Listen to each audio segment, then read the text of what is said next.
There wasn't supposed to be any news for Space Engineers this week. Keen Software House were having a company meetup where they had all their employees across the globe meeting in one place, so they thought they were too busy to drop some stuff. But then they just did. They showed a couple of photos of behind the scenes of this meetup. For example, you can see this clang juice here. Delicious. Love me some clang juice. You can see they've made a real life version of the welder that will be coming in Space Engineers 2. And then they shared this photo here, which has something very interesting in the background that we'll be looking at in a minute. And then today, they also shared a behind the scenes look of the internal build of Space Engineers 2, showing off some new beautiful pictures of planets and a new video that we'll be going over in a minute. But first, let's take a look at the map because this is very, very, very interesting. So, the map. As you can see at the top, it says progression map, and presumably this is a look at something they are currently developing for the game. So bear in mind whatever we see here is in development and is not necessarily final, but it does give us a very good indication of where they are going in Space Engineers 2. At the top, it says character, grid, build, and map. Now we currently have grid and build in vertical slice 1, and character is probably your inventory, so where you have all your components and tools, and potentially this is where you can access backpack building as well, if that isn't an automated process. And then of course we have the main focus of this picture, map, with 5 subheadings below. The 5 subheadings are overview, colonization, which appears to be the tab we are currently on. I think this says raw materials, although it's a bit difficult to tell with how pixelated the text is. And then this one here is factions, and then the final one is GPS. So it seems like the dreaded GPS will be in Space Engineers 2, although it's likely it's been completely changed. So we'll take a look at the map in a minute, but I want to quickly talk about these options up here. Raw materials I think is the most interesting one here, if this indeed says raw materials. This word here is definitely raw, and this definitely appears to be an M, and I can't think what the rest of this word would be. It'd be very interesting if this does say raw materials, as that would mean you can see where materials are found on the map, which from a progression point of view would be very interesting. Perhaps different ores could be localized to different areas of the star system, so potentially there's asteroid belts that have higher amounts of titanium, and maybe uranium and other ores can only be found in certain places. That would be very interesting. Bearing in mind that we're on the colonization tab, below we have total progress, and then this is either 48% or 40%. Again, it's quite difficult to tell with this photo, as we're zooming in very, very far to see this. Below this, you have sectors unlocked, and then we have the first sector, which is definitely Verdure, which is the name of one of the planets in Space Engineers 2, and the two below it are a bit difficult to work out. Considering most of the planets in Space Engineers 2 have names that reference things in real life, Verdure is a word that means like lush with vegetation and green, and then Chemic, which is the Mars-like planet, is the word for bone in a couple of different languages. And then Byblos, the water planet, is also a real place and also has roots in mythology. So I would imagine that these two sectors that we can't see the name of are probably indicative of what these sectors are about, but it's really difficult to make out what they are. I think the top one is like Balasfina or something like that, which isn't really a word, and then the second one is either Andorg or Andara. If you come over to our map, which we'll be going more in detail in a second, you can see that these words are repeated over here. It's not too clear what these words actually say, but if we go off the previous logic of the names of the things in the star system being related to things in human culture, presumably these will be words that actually exist and they've just been repurposed for these sectors.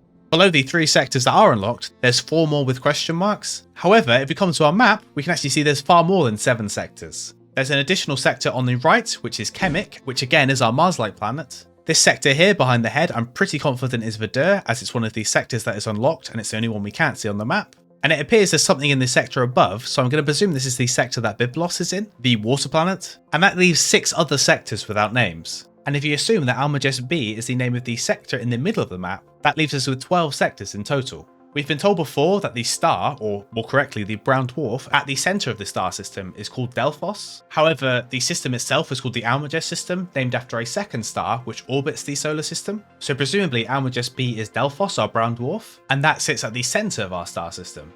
So far we've only spoke about what's on the map, but not what the map actually means. If you didn't catch my previous video, I explained that progression in Space Engineers 2 is going to be tied to your colonization progress, and it appears the colonization progress is tracked per sector. So Verdure has its own progress, and then these 2 sectors that we don't know the name of also have their progress, and because these sectors are unlocked, potentially them being unlocked means that you can do colonization in them. If I had to guess, potentially you unlock these sectors for colonization by aligning with a faction that controls them. So if we assume that these 3 sectors are controlled by a singular faction, which we know there are 4 of so far, perhaps doing quests for them allows you to progress in those areas. Considering we know that there are 4 factions, and if that logic is correct, each faction controls 3 sectors, and there are 12 sectors in total, that means each faction gets 3 each, which makes perfect video game sense. Potentially, as you progress with each faction, you unlock access to more of their sectors, and thus the more you help colonize these sectors, the better relationships you get with these factions, and then potentially the more technology and stuff like that you unlock.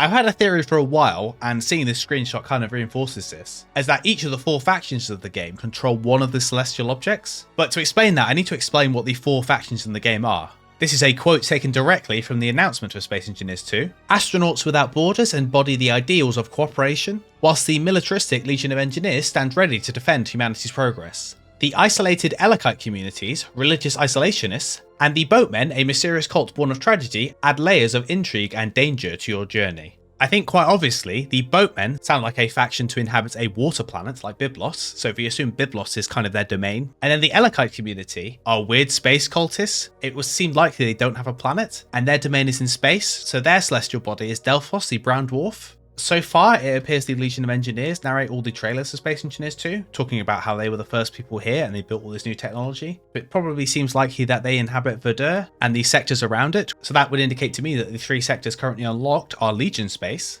And with that logic, Chemic and its surrounding sectors are Astronauts Without Borders space.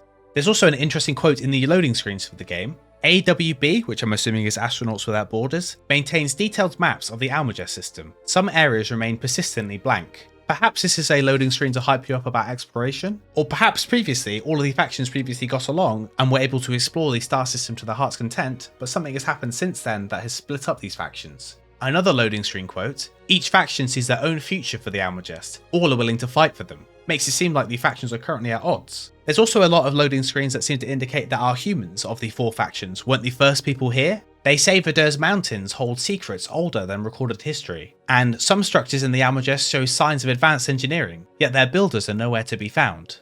With the fact that there is a faction button at the top, it definitely makes me feel like sectors are to do with this faction system. Perhaps it's even more simple than I'm making it out to be. You as the player help the factions colonize each of the systems, and perhaps you can help them take the systems off each other. Or maybe the colonization progress is just the personal player's goal to colonize the star system. It would seem a bit weird that you are personally in charge of colonization, but from a meta progression sense, I could see this being the case as well.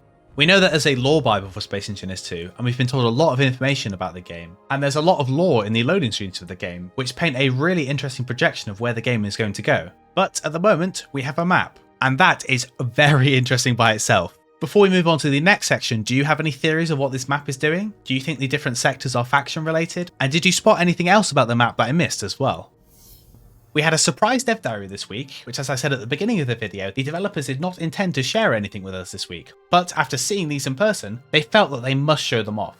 To start off with, we have 4 screenshots of a planet. I believe these are all Verdure, the Earth-like planet. You can see in this first one, there is a beautiful landscape. You can see there are mountains and there's trees, lots and lots of trees. And one of the main points of these screenshots was to show off the new billboarding tech, where a lot of these trees are faked so that the game doesn't have to render a billion trees at the same time and crash your computer. But I don't know guys, I wouldn't know these were fake by looking at them. They look pretty real to me. This screenshot is spectacular though. The clouds are a little rough, but I believe they are being worked on at the moment. But everything below the clouds just looks absolutely beautiful. Just look at this part here between the mountains. Oh, that looks great.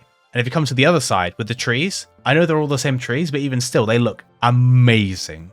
The second screenshot is roughly the same location, just at a different time, and the clouds look much better here. I don't know specifically what it is about the previous screenshot. I think it's just the clouds above actually. The clouds in the distance look fine. It's just something about them, they just look fake. Whereas here, they look much more realistic.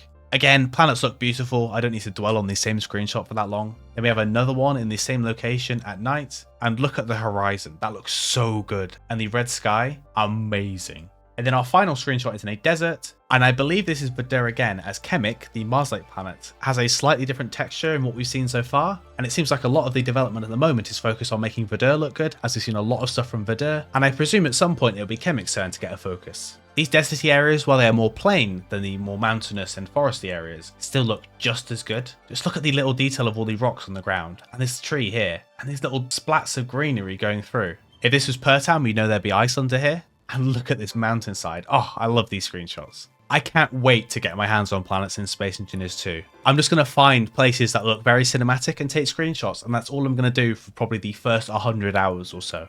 And finally, we have this video which shows a similar looking area, just with a considerably larger amount of trees. You can see the clouds rolling on and above, and you can see that it's kind of this morning fog on the planet as well. It's kind of hard to tell, but I think the clouds are actually displaying a shadow on the planet.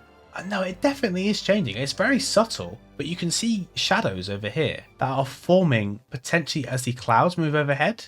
Oh yeah, definitely. If you watch from the beginning of the clip, you can definitely see the clouds coming over. That's pretty cool. I wonder if that means that solar panels and stuff would be affected by clouds. That'd be simultaneously really annoying and really interesting.